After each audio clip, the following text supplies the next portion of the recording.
So I think when it comes to raising funding, fundraising, raising resources to build ministries, irrespective of what those look like, whether it's in a building or whether it's in a field, we have a really beautiful model that God has given us through Moses. And if you go back, obviously, many, many moons ago, you read in Scripture about when Moses collected resources to build the tabernacle.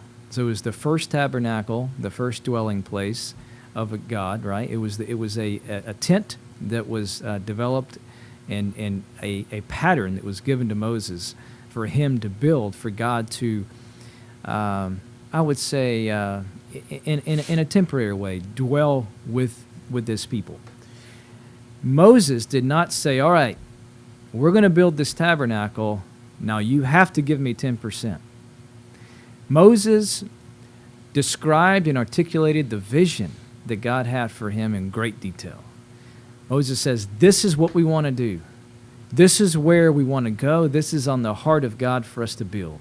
This is what it looks like. This is all the details of it. Now, in order for us to do this, we need resources from you. And Moses just gave basically a blanket statement and said, hey, whatever God puts in your heart to give that, right? He didn't mandate 10%. He didn't say give a certain amount. He just said, as your heart leads you to give.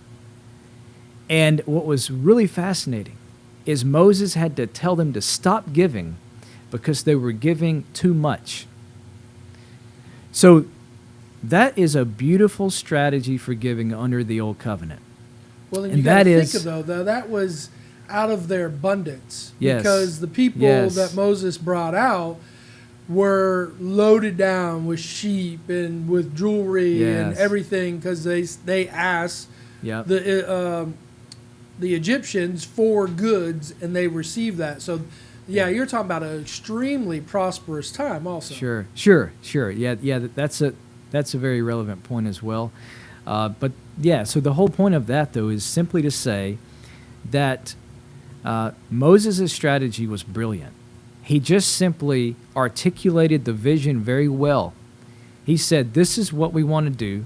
This is what we want to accomplish. This is exactly where your resources are going to go, right?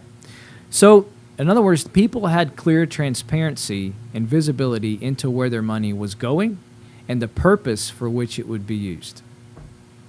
And because of that, resources were able to be raised quite significantly.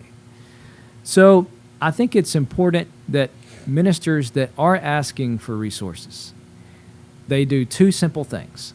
They simply eliminate the word tithe from their functional vocabulary when it comes to requesting it from people. Instead of saying, let's collect the tithe from the people, let's just say, all right, it's time for giving. Let's go ahead and give as God desires for you to give and as you desire to give. This is what you're giving to.